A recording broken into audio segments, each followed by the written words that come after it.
Ernakulam Renai മെഡിസിറ്റിയിലെ interventional cardiology വിഭാഗം തലവൻ doctor Vinod Thomas. Sir, എനിക്ക് രണ്ട് കാര്യങ്ങളാണ് സാർ എനിക്ക് അറിയേണ്ടത്. ഒന്ന്, TMT ടെസ്റ്റ്, അത് ബ്ലോക്ക് ഉണ്ടോ ഇല്ലെന്ന് അറിയണം. അത് എത്ര നാൾക്ക് ശേഷമാണ് എടുത്ത് നോക്കേണ്ടത്.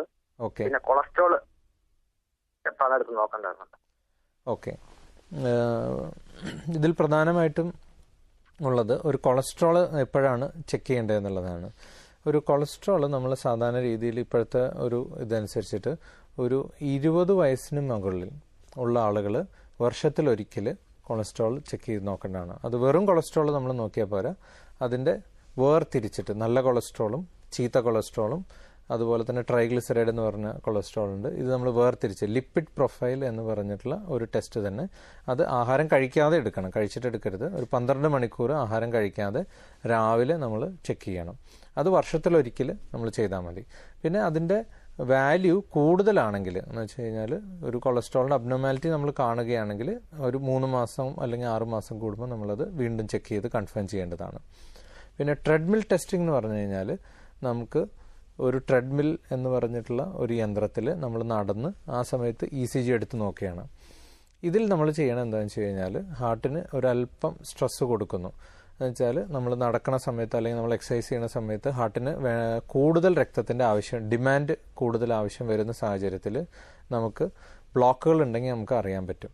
ഈ ഒരു ടെസ്റ്റ് വർഷത്തിൽ ഒരിക്കലെങ്കിലും അതൊരു 30 വയസ്സിന് മുകളിലുള്ള ആളുകൾ ചെയ്താൽ മതിയാവും. വ്യായാമം ചെയ്യാൻ പറ്റുന്ന രോഗികളാണെങ്കിൽ നമ്മൾ ട്രെഡ്മിൽ ടെസ്റ്റ് എന്ന് പറഞ്ഞൊരു ടെസ്റ്റാണ് ചെയ്യുന്നത്. ഒരു മെഷീനിൽ കയറ്റിയിട്ട് അവരുടെ അടുത്ത് നടക്കാൻ പറയും. നടക്കുമ്പോഴത്തേക്ക് നമുക്കറിയാം നമ്മുടെ ഹൃദയത്തിൻ്റെ സ്പന്ദനം കൂടും. അപ്പോൾ അത് ഹൃദ്രോഗം മൂലമുള്ള വേദനയാണെങ്കിൽ ഹൃദയത്തിൻ്റെ പേശികൾക്ക് മതിയായിട്ട് രക്തം ലഭിക്കാതെ വരെ ആ സമയത്ത് രോഗിക്ക് നെഞ്ചുവേദനയോ അല്ലെങ്കിൽ ECGയിൽ അതിൻ്റെ വ്യതിയാനമോ കാണിക്കും. വ്യായാമം ചെയ്യാൻ പറ്റാത്ത രോഗികൾക്കാണെങ്കിൽ നമുക്കൊരു മരുന്ന് കൊടുത്ത് ഹൃദയത്തിൻ്റെ തുടിപ്പ് കൂട്ടുന്ന ഫാർമക്കോളിക്കൽ സ്ട്രെസ് ടെസ്റ്റ് എന്നുള്ള പരിശോധനയും അവൈലബിൾ ആണ്. അപ്പോൾ ഈ പ്രാഥമിക പരിശോധനകൾ ECG പരിശോധനകളോ അല്ലെങ്കിൽ ബ്ലഡ് ടെസ്റ്റുകളിലോ അല്ലെങ്കിൽ എക്കോ പരിശോധനയിലോ അല്ലെങ്കിൽ ഈ സ്ട്രെസ് ടെസ്റ്റ് ട്രെഡ്മിൽ ടെസ്റ്റുകളിലോ എന്തെങ്കിലും വ്യതിയാനങ്ങൾ അതിൻ്റെ കാണിക്കുന്നുണ്ടെങ്കിൽ അത് ഹൃദ്രോഗം, അതായത് ഹൃദയത്തിൻ്റെ പേശിയിൽ കൊടുക്കുന്ന രക്തക്കുഴലിൻ്റെ ബ്ലോക്ക് മൂലമുള്ളതാണെന്ന് മനസ്സിലാക്കി കഴിഞ്ഞാൽ അടുത്ത സ്റ്റെപ്പായിട്ട് ചെയ്യുന്ന പരിശോധനയാണ്, ഈ ബ്ലോക്കിൻ്റെ തീവ്രത കണ്ടുപിടിക്കാനായിട്ട് ചെയ്യുന്ന പരിശോധനയാണ് ആൻജിയോഗ്രാം, കൊറോണറി ആൻജിയോഗ്രാം എന്നുള്ള ഒരു പരിശോധന. സാർ, ഒരു നെഞ്ഞിരിച്ചല് എന്തെങ്കിലും നമ്മുടെ ബ്ലോക്കിനെ പറ്റി എന്തെങ്കിലും ആണോ? നെഞ്ഞുവേദന നടക്കുമ്പോൾ എന്തെങ്കിലും പ്രയാസമുണ്ടോ? നടക്കുമ്പോൾ കിടക്കുമ്പോൾ ഒരു പെട്ടെന്ന് ഒരു തെരച്ചില് പോലെ.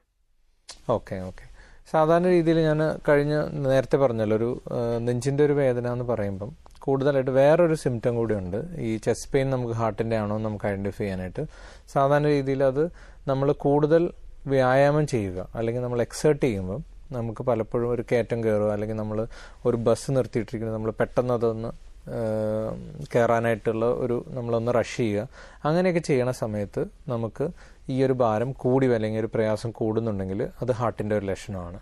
എന്നുവെച്ചാൽ നമുക്ക് എക്സേർട്ട് ചെയ്യുന്ന സമയത്ത് അല്ലെങ്കിൽ നമ്മൾ കൂടുതൽ വ്യായാമം ചെയ്യുന്ന സമയത്ത് നമുക്ക് നെഞ്ചുവേദന കൂടുകയും അത് നമ്മൾ വെറുതെ റെസ്റ്റ് എടുക്കുന്ന സമയത്ത് അത് കുറയുകയും ചെയ്യുന്നുണ്ടെങ്കിൽ അത് ഒരു നെഞ്ചുവേദന അല്ലെങ്കിൽ അഞ്ചൈന എന്ന് പറയുന്നത് ഹാർട്ടിന് രക്തം കിട്ടാത്ത ഒരവസ്ഥയ്ക്ക് തുല്യമാണ്. അല്ലാതെ നമുക്ക് കിടക്കുന്ന സമയത്തോ അല്ലെങ്കിൽ അങ്ങോട്ടും ഇങ്ങോട്ടും ചെരിഞ്ഞ് കിടക്കുമ്പോൾ അല്ലെങ്കിൽ അങ്ങനെ വരുന്ന പെയിൻ സാധാരണ രീതിയിൽ ഹാർട്ടിൻ്റെ ആവാനുള്ള സാധ്യത കുറവാണ്. അപ്പോൾ ഇദ്ദേഹത്തിന് എരിച്ചിൽ മാത്രമേ ഉള്ളൂ? അത് കുറവാണ്, സാധ്യത കുറവാണ്. ഓക്കെ ഡോക്ടർ, ഇപ്പോൾ നെഞ്ചുവേദനയുടെ കാര്യത്തിൽ നമ്മൾ 2 തരം ആളുകളെ കാണുന്നത്. ചിലർ വളരെ നിസ്സാരമായിട്ട് എടുത്തിട്ട് അത് ഗൗരവമേറിയ നെഞ്ചുവേദനയായിരിക്കും.